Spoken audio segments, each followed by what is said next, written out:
Casa invisível.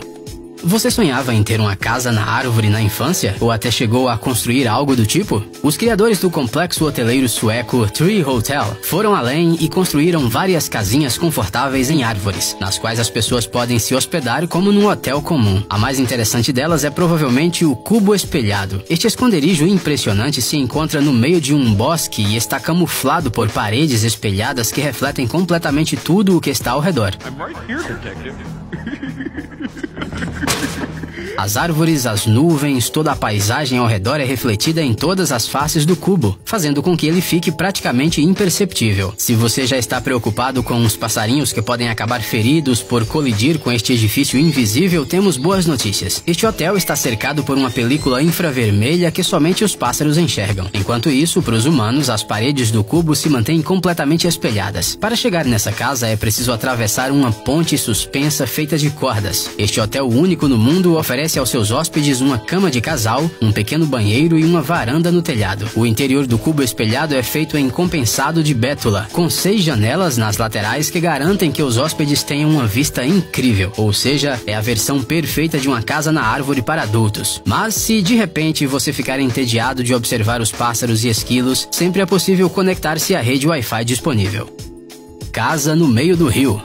É provável que as pessoas introvertidas ou simplesmente os moradores das grandes cidades que se cansam de tanto barulho comecem a sonhar acordados ao ver esta moradia. Esta curiosa casa de madeira foi construída sobre uma rocha que se projeta para fora d'água, no meio do rio Drina, na Sérvia. À primeira vista parece que a casa acabou ficando no meio da água por acidente. Talvez ela tenha sido arrastada durante uma enchente ou foi trazida por um furacão. Afinal, quem construiria uma casa em uma rocha? No entanto, esta casa foi construída aqui de propósito em 1968 por um grupo de amigos para ser um lugar para passar as férias de verão. Eles nadavam facilmente até a casa, apesar do rápido fluxo do Drina. A princípio, eles construíram só uma tenda aqui, mas logo tiveram a ideia de fazer uma casa completa. Enormes painéis foram trazidos até a casa pela corrente do rio, enquanto o resto dos materiais foi entregue de barco. Pouco tempo depois, surgiu uma casa no meio da rocha. As frequentes variações do nível de água destruíram a estrutura várias vezes, mas a cada vez ela é reerguida. Afinal, essa casa já havia se tornado uma atração local conhecida em todo o mundo.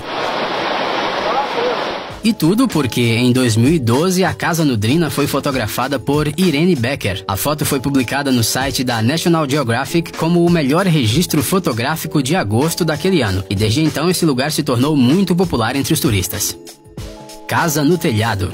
E se o seu sonho é construir uma mansão nas montanhas, mas não tem o terreno para isso? Um chinês chamado Zheng Li encontrou uma maneira muito peculiar de resolver essa situação. Ele decidiu construir uma mansão bem no telhado de um prédio de apartamentos em Pequim. Primeiro, Lin comprou uma cobertura e depois, durante 6 anos, levou toneladas de pedras e entulho para o telhado para criar uma pequena paisagem montanhosa. Foi assim que surgiu uma mansão nas montanhas bem no topo de um prédio. O problema foi que o dono dela nem pensou em conseguir as licenças de construção nos órgãos públicos, e ele realmente deveria ter feito isso. Os moradores do prédio constantemente reclamavam do barulho e dos detritos que surgiam devido à obra. Além disso, rachaduras apareceram nas paredes, o teto começou a rachar, e quando chovia, algumas pessoas sofriam com inúmeras goteiras. No fim das contas, Zheng Li recebeu uma ordem das autoridades que o obrigava a demolir sua mansão, pois ela representava uma ameaça para a estrutura do prédio. O peso das pedras podia fazer o alto edifício entrar em colapso a qualquer momento.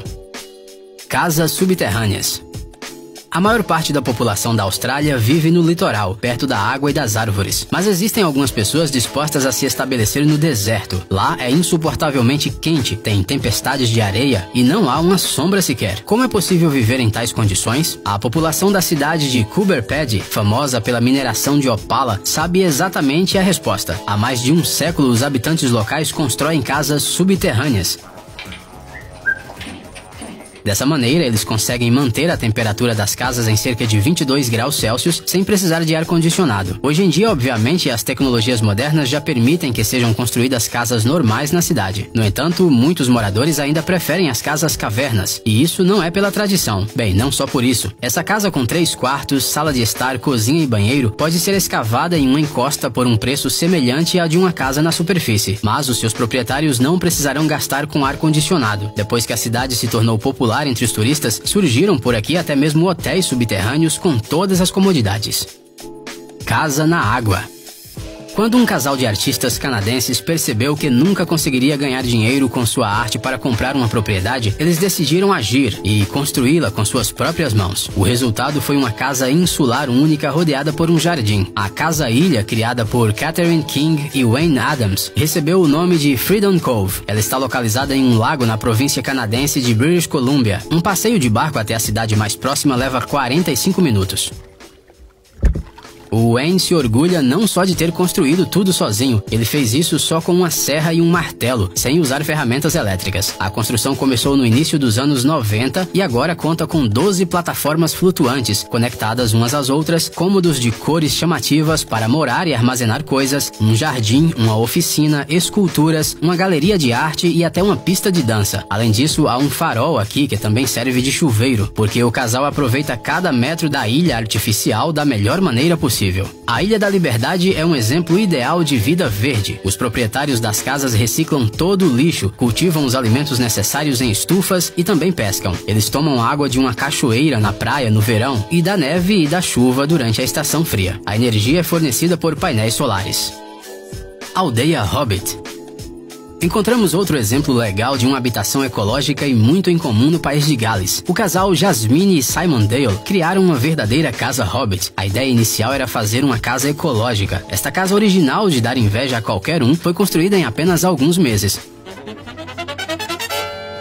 O projeto foi liderado pelo próprio Simon e pelo sogro dele. Cerca de 1000 pessoas ajudaram na construção. No final, o edifício ficou tão fascinante que essas casas começaram a aparecer como cogumelos na chuva. Agora, Simon Dale gerencia muitos projetos, ajudando outras pessoas a se mudarem para o conto de fadas em que ele vive. Mas o comportamento ecológico não parou na construção da casa. Simon e Jasmine cultivam quase todos os produtos que consomem. E parece que eles são completamente felizes com sua vida. Casa no avião. Bruce Campbell mora em um avião. Não, ele não é um ator, e isso não é uma metáfora. Mais de 15 anos atrás, o engenheiro norte-americano Bruce Campbell, de 69 anos, de Hillsboro, Oregon, comprou um avião de passageiros Boeing 727-200 desativado por $100 mil. E ao longo desses 15 anos, ele o transformou em sua casa dos sonhos. É claro que Bruce teve que se livrar das fileiras de assentos para transformar o interior do avião no quarto, na sala de estar e no escritório da casa. Ele cozinha seu café da manhã, seu almoço e seu jantar na antiga cozinha da tripulação, mas o banheiro precisou ser atualizado e ganhou um chuveiro. No entanto, nem todos consideram uma casa dentro de um avião algo particularmente confortável. Afinal, ela ainda se parece muito com a aeronave. Você dificilmente usaria aviões em sua sala de estar, certo? Mas o Bruce não se incomoda com nada disso, porque a casa é funcional e confortável. Muitas pessoas visitam o Bruce para ver com seus próprios olhos a residência mais incomum do estado e ele adora organizar excursões para seus convidados. Para entrar na casa-avião, você tem que subir uma rampa pela parte traseira que está cercada por um gramado, que o cuidadoso proprietário regularmente apara com um cortador de grama. Como se tudo acontecesse em um jardim normal, em frente a uma casa normal. Bruce também remove folhas caídas e outros detritos das asas. Temos que admitir que isso é muito legal. Casas flutuantes. Em West Sussex, no sul da Inglaterra, podemos encontrar uma vila inteira só de casas flutuantes. Bem, às vezes essas casas flutuantes se tornam casas presas na lama devido à maré baixa, mas isso não importa muito. Com a ajuda de peças de reposição de ônibus, foguetes e aviões antigos, cada barco ganha uma aparência única. Nenhum barco aqui é igual ao outro. Hamish Mackenzie se destaca entre os moradores da comunidade. Este criativo restaurador de casas flutuantes juntou sua individualidade criativa com seu amor por fazer loucuras e criou um lar verdadeiramente impressionante. Ou melhor, alguns lares. Hamish possui 7 barcos. Ele usa um micro-ondas como caixa de correio, sabe como tocar uma serra e, bem, pode ser considerado um típico excêntrico. Afinal, na casa de quem mais você pode encontrar o nariz de um avião? Bem, exceto talvez pela casa do Bruce Campbell da última casa, é claro. Hamish se mudou para cá há mais de 30 anos, quando estava sem casa. Seus amigos comentaram com ele sobre morar em um barco e ele ficou super animado com a ideia de se instalar a bordo de um deles. Hoje em dia, Hamish tem tudo o que ele poderia sonhar e ele sonha com coisas bem diferentes. Por exemplo, com janelas feitas de roda de trator. Por que não?